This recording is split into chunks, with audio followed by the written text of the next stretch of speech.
रामायण की कहानी। रावण के 10 सिर का रहस्य।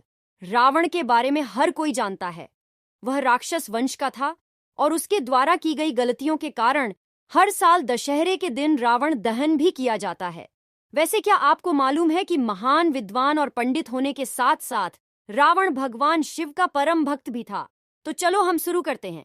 एक बार की बात है, रावण ने सोचा कि क्यों न अपने आराध्य शिव जी को प्रसन्न किया जाए। यह विचार कर वह तपस्या में लीन हो गया। बहुत समय तक तपस्या करने के बाद भी शिवजी प्रसन्न नहीं हुए, तो रावण ने अपना सिर काटकर शिवजी को अर्पण कर दिया। इसके बाद उसका सिर फिर से जुड़ गया। उसने फिर से अपना सिर काट दिया, लेकिन उसका सिर फिर से जुड़ गया। इस तरह एक एक करके उसने 10 बार अपना सिर काटा और हर बार उसका सिर जुड़ जाता था। रावण की इस तपस्या को देखकर शिवजी प्रसन्न हो गए और उन्होंने वरदान के साथ ही उसे 10 सिर भी दे दिया। इस तरह रावण का नाम दशानंद पड़ा।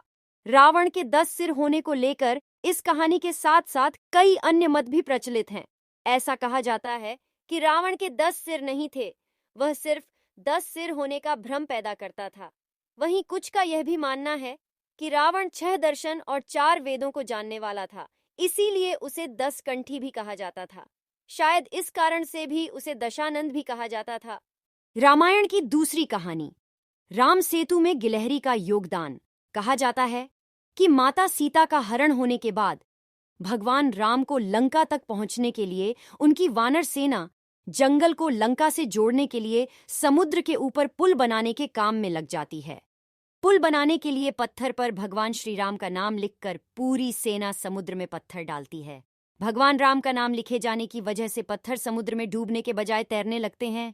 ये सब देखकर सभी वानर काफी खुश होते हैं और तेजी से पुल बनाने के लिए पत्थर समुद्र में डालने लगते हैं। भगवान राम पुल बनाने के लिए अपनी सेना के उत्साह, समर्पण और जुनून को देखकर काफी खुश होते हैं। उस वक्त वहां एक गिलहरी भी थी जो मुंह से कंकड़ उठाकर नदी में डाल रही थी। उसे ऐसा बार बार करते हुए एक वानर देख रहा था। कुछ देर बाद वानर गिलहरी को देखकर मजाक बनाता है। वानर कहता है, हे गिलहरी, तुम इतनी छोटी सी हो, समुद्र से दूर रहो, कहीं ऐसा न हो कि तुम इन्हीं पत्थरों के नीचे दब जाओ। यह सुनकर दूसरे वानर भी गिलहरी का मजाक बनाने लगते हैं। गिलहरी ये सब सुनकर बहुत दुखी हो जाती है। भगवान राम भी दूर से ये सब होता देख रहे थे। गिलहरी की नजर जैसे ही भगवान राम पर पड़ती है, वो रोते रोते भगवान राम के समीप पहुंच जाती है।